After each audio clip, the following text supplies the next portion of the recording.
برے آدمی کی روح اس کے جسم سے کیسے نکلتی ہے، یعنی گنہگار آدمی کیسے مرتا ہے۔ حدیث میں پورا نقشہ بیان کیا گیا ہے۔ حق تعالی شانہ ملک الموت سے فرماتے ہیں کہ میرے دشمن کے پاس جاؤ اور اس کی روح نکال لاؤ۔ میں نے اس پر ہر قسم کی فراخی رکھی، اپنی نعمتیں رکھی، مگر وہ میری نافرمانی سے باز نہیں آیا۔ لاؤ آج اس کو سزا دوں۔ ملک الموت نہایت تکلیف دہ صورت میں اس کے پاس آتے ہیں، اس صورت میں کہ 12 آنکھیں ان میں ہوتی ہیں۔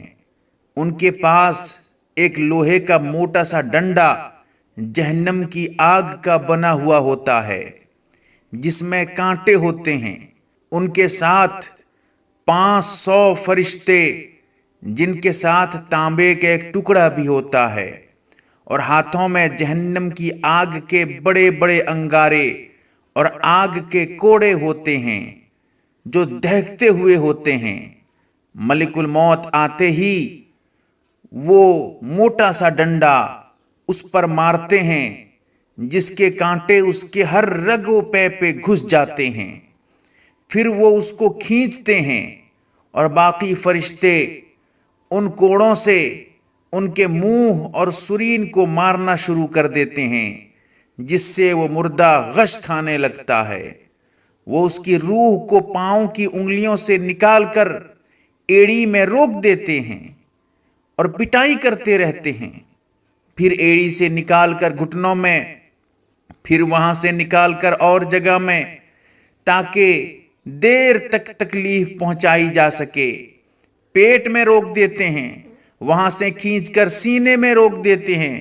پھر فرشتے اس تانبے کو اور جہنم کے انگاروں کو اس کی تھوڑی کے نیچے رکھ دیتے ہیں، اور ملک الموت علیہ السلام کہتے ہیں، اے گنہگار روح، نکل جا اور اس جہنم کی طرف چل جس کی صفت قرآن میں فی سموم و حمیم بیان کیا گیا ہے۔ یعنی ترجمہ یہ ہے کہ وہ لوگ آگ میں اور کھولتے ہوئے پانی میں اور سیاہ دھوئیں کے سائے میں، جو نہ ٹھنڈا ہوگا نہ فرحت بخش ہوگا، یعنی بلکہ نہایت تکلیف دینے والا ہوگا۔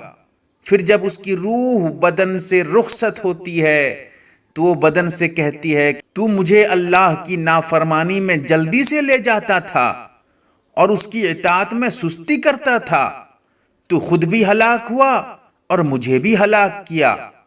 اور یہی مضمون بدن روح سے بھی کہتا ہے۔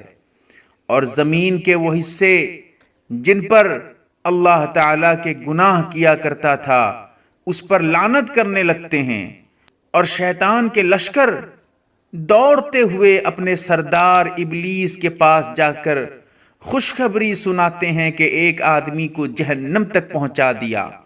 پھر جب وہ قبر میں رکھا جاتا ہے تو زمین اس پر اتنی تنگ ہو جاتی ہے کہ اس کی پسلیاں ایک دوسرے میں گھس جاتی ہیں۔ پھر اس پر کالے سانپ مسلط ہو جاتے ہیں، جو اس کی ناک اور پاؤں کے انگوٹھے سے کاٹنا شروع کرتے ہیں، یہاں تک کہ درمیان میں دونوں جانب کے سانپ آ کر مل جاتے ہیں۔ پھر اس کے پاس 2 فرشتے منکر نکیر کے نام سے آتے ہیں اور اس سے سوال پوچھتے ہیں کہ تیرا رب کون ہے، تیرا دین کیا ہے، تیرے نبی کون ہیں۔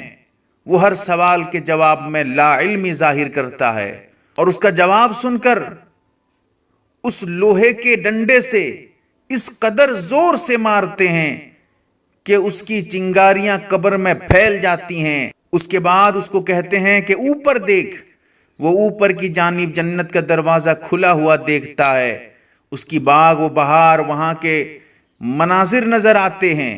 وہ فرشتے اس سے کہتے ہیں کہ اللہ کے دشمن، اگر تو اللہ تعالیٰ کی اطاعت کرتا تو یہ تیرا ٹھکانہ ہوتا۔ حضور اقدس محمد عربی صلی اللہ علیہ وسلم فرماتے ہیں، اس ذات کی قسم جس کے قبضے میں میری جان ہے، کہ اس وقت اس کو ایسی حسرت ہوتی ہے کہ ایسی حسرت کبھی نہ ہوگی۔ پھر دوزخ کا دروازہ کھولا جاتا ہے، وہ فرشتے کہتے ہیں کہ اللہ کے دشمن، اب تیرا ٹھکانہ یہ ہے۔ اللہ تعالیٰ اتنی سخت عذاب سے، اتنی سخت اور اتنی تکلیف دہ موت سے تمام امت مسلمہ کی حفاظت فرمائے۔